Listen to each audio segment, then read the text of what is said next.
voici maintenant Bernard Franck, le Proust des 80, tel qu'on l'a décrit du côté de Chardonne. Interview Proust Express. Tu veux que je te dise? Tu m'épates. Bernard Franck, bonsoir. Bonsoir. Alors ça y est, Franck n'est plus introuvable puisque Flammarion réédite la géographie universelle, l'illusion comique et après les rats et d'autres. Oui. Eh bien d'ailleurs, on s'était vu la dernière fois, je crois, pour un siècle débordé. Ouais. Voilà. C'était au bain-douche, non? Ouais, c'était au bain-douche l'année dernière. C'est très difficile de distinguer les différences. C'est pas encore la Pléiade? Eh bien, c'était une question qu'on m'avait posée justement si j'aurais préféré être édité à la Pléiade, si j'avais eu le choix, si j'étais si les saints choix de Stendhal, quoi, je veux dire, les prières. Et au fond, tout de même, c'est peut-être plus lisible encore Flammarion que... Ouais. Tu disais dans Un siècle débordé que la Pléiade, c'était le poche des riches.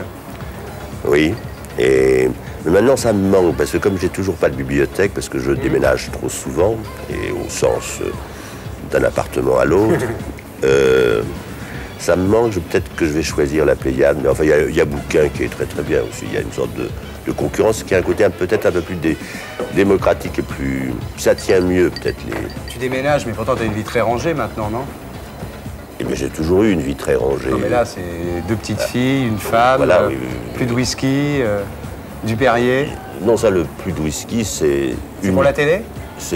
Non, c'est pas pour la télé. Au contraire, la télé aurait besoin de whisky. C'est plutôt l'épreuve. L'Himalaya, pour moi, c'est de faire de la télé sans whisky. Alors, tu as publié 6 livres de 53 à 58, puis après, un tous les 10 ans, quoi. Il y a eu Le siècle débordé, il y a eu Solde. Alors, ça étonne beaucoup les gens. Pourtant, dans Les Rats, Bourrieu disait qu'est-ce qu'on peut offrir à ses lecteurs après le 3e livre? Quelle salade on peut leur vendre? Il faut garder des surprises pour la cinquantaine. Finalement, les gens qui avaient lu Les Rats à l'époque auraient dû être prévenus. Pourquoi tout le monde s'en est tellement étonné, alors que toi, tu avais annoncé la couleur dès le départ? Oui, remarque, il y a Julien Gracq qui disait qu'en France, dès que quelqu'un écrit un livre, un premier livre, il pensait qu'il avait des droits pour en écrire 2, 3, 4, 5, 6, 7, 8, 9, 10 et qu'il ne pouvait pas s'arrêter. Et je trouve ça pas plus mal d'écrire tout le temps. Oui, enfin, t'écris pour Le Monde, de toute façon. C'est comme si tu remettais un chapitre à ton éditeur toutes les semaines. Ça te prend du temps de faire cette chronique du Monde. Ça te prend combien de temps par semaine? Eh bien, je m'y mets le samedi après-midi. Je dors dessus, un peu à la méthode à la Maigret. Et puis le dimanche, c'est plutôt pour se débarrasser des miasmes de la semaine. Et le dimanche, alors, je me laisse aller en me levant à 7 heures jusqu'à... À un moment, il y avait à la télévision, il y avait un truc là, ce couple pour l'amour du risque. Ouais. Eh bien, ça a commencé vers 5h30. Ça te faisait du bien, ça. Oui. On va leur dire de le repasser. Alors je me souviens d'un article de Neuhoff dans le Quotidien de Paris. Et tu lui avais répondu, tu avais pris ligne par ligne, paragraphe par paragraphe, tu lui avais répondu. Et à un moment, tu lui disais que finalement, c'était beaucoup plus dur d'être Guy Descartes que Bernard Franck. Parce que c'était plus dur d'avoir de l'intelligence que du talent. Et que lui avait eu l'intelligence, Guy Descartes, de finalement trouver un public énorme à chaque bouquin. Ben, je pense, en tout cas, ce que ça veut dire qu'il n'y a pas d'écrivain méprisable. Voilà, je pense que... Et en tout cas, ça demande autant de mal d'écrire de mauvais livres que d'en écrire de soi-disant de bons. Alors Chardonne, t'as comparé à Proust. Oui. Alors on va te faire un petit question. Enfin, je dis oui, qu'est-ce que tu veux que je dise? Rien, tu vas voir pourquoi je te dis ça, c'est pas innocent. C'est qu'on va te faire un petit questionnaire de Proust, qui n'est pas de Proust d'ailleurs, comme tu le sais peut-être, oui. Qui est un jeu de société qui date du 19e siècle.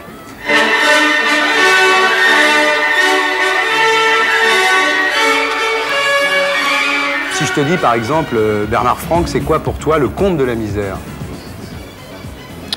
La télévision. C'est pas faux. Pour quelle faute as-tu le plus d'indulgence?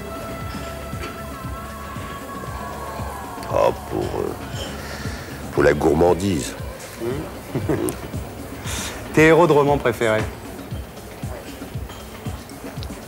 J'ai longtemps hésité et balancé entre Ashley et Red Butler. Ouais.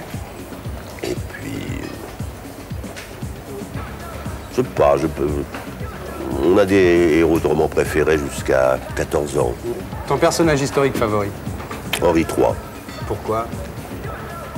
Je sais pas, il était un roi intelligent, il était contre... je l'aimais bien, enfin c'est surtout ses ennemis que je détestais. Je détestais les Guises, je détestais cette racaille bourguignonne qui lui en voulait, etc. C'était pour... Ton occupation préférée? écrire. Ton principal trait de caractère, à ton avis? L'endurance. C'est moi qu'on puisse en dire, oui. Ce que tu apprécies le plus chez tes amis? L'intelligence. C'est qui tes amis? Bah toi. Voilà, c'est très sympa. Merci beaucoup, Bernard Franck. Ton principal défaut? Le doute et la vanité. Et ça, c'est le défaut de l'écrivain. Enfin, la vanité, je pense. Comment tu aimerais mourir? Paisiblement, quoi. Paisiblement. Dans ton pavillon, hein? Oui, mais enfin, le mot pavillon est un peu lourd de... Oui, c'est pour ça que je l'emploie. C'est un peu cancéreux. Il y en a beaucoup trop de pavillons, enfin... Dans ton home? Oui, voilà. D'accord. L'état présent de ton esprit, là, maintenant? Assez calme. Oui, apparemment. Oui, assez calme, assez... Ce n'est qu'un mauvais moment à passer. Et pour être sûr de ne rien rater de Inarditube, abonnez-vous et mettez un pouce bleu.